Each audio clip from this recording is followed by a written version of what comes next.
ഒരുപാട് വർഷങ്ങൾക്ക് ശേഷം ഷെനായി കോൺവെന്റ് ജംഗ്ഷൻ ആ ഏരിയ കവർ ചെയ്യാൻ പോവാണ്. സോ സിനിമ കാണണം, അതാണ് മെയിൻ. എക്കോ ബുക്ക് ചെയ്തു, വൈകിട്ട് 8 മണിക്കത്തെ ഷോ. ഇപ്പോൾ 7:30 ആവാറായി. റാപ്പിഡോ ബുക്ക് ചെയ്തു. അപ്പോൾ കാണട്ടെ. Bye bye. മുന്നേ പറഞ്ഞ പോലെ സിനിമയൊക്കെ കണ്ട് തിരിച്ചു വന്ന് എനിക്ക് ഉറങ്ങേണ്ട സമയമാണ്. വന്നപ്പം തന്നെ ഒരുപാട് രാത്രിയായി. പക്ഷേ എനിക്ക് ഉറങ്ങാൻ പറ്റുന്നില്ല. എനിക്ക് ഈ വോയിസ് ഓവർ, ഈ വിഷ്വലൊക്കെ കണ്ടപ്പം ഒരുപാട് വർഷങ്ങൾ എനിക്ക് ഫ്ലാഷ് ബാക്ക് പോയി. നിങ്ങൾക്ക് ഇതൊക്കെ ഒരു പുതിയ വിഷ്വലാണെങ്കിൽ എനിക്ക് ഷെനായി ജംഗ്ഷൻ, ഇപ്പോൾ നിങ്ങൾ ഈ കാണുന്ന റോഡ്, ഇതൊക്കെ എനിക്ക് കുറേ ഫ്ലാഷ് ബാക്ക്, കുറേ മെമ്മറീസ് തരുന്ന കാര്യങ്ങളാണ്. എനിക്ക് കണ്ടപ്പോൾ ഭയങ്കര വിഷമം തോന്നി.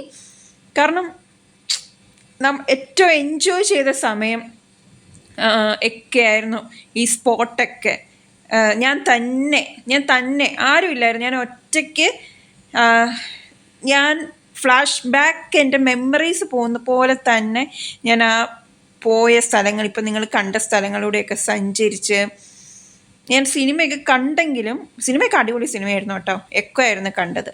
പക്ഷേ ഞാൻ ഒരിക്കൽ പോലും വിചാരിച്ചില്ല വീണ്ടും തിരിച്ച് എറണാകുളത്ത് വന്നിട്ട് ഈ ഏരിയയൊക്കെ ഇനിയും പോകാൻ പറ്റും. ഒന്നും ഞാൻ വിചാരിച്ചില്ല. 2013 കൂടിയിട്ട് ഞാൻ ടാറ്റ ബൈ ബൈ പറഞ്ഞ സ്ഥലങ്ങളാണ് ഈ ഏരിയാസൊക്കെ.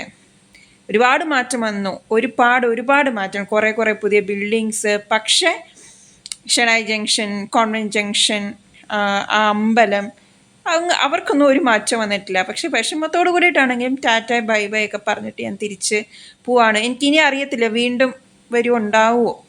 ഹലോ ഡിയേഴ്സ്, അപ്പോൾ ഇന്നത്തെ ഈ വ്ലോഗ് വൈൻഡപ്പ് ചെയ്യാണ്. ഉറങ്ങാൻ പോവാണ്.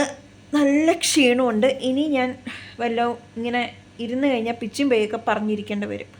ആയതിനാൽ നമുക്ക് ഈ വ്ലോഗ് ഇപ്പോൾ ഇവിടെ വെച്ച് അങ്ങ് വൈൻഡപ്പ് ചെയ്യാം. അടുത്ത വ്ലോഗിൽ കാണാം. അതുവരേക്കും Tata, bye bye.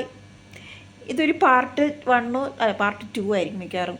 Ernakulam vlog part 2 ആയിരിക്കും. ഓക്കെ, അപ്പം ബൈ. അടുത്ത വ്ലോഗിൽ കാണാം. Tata, bye bye.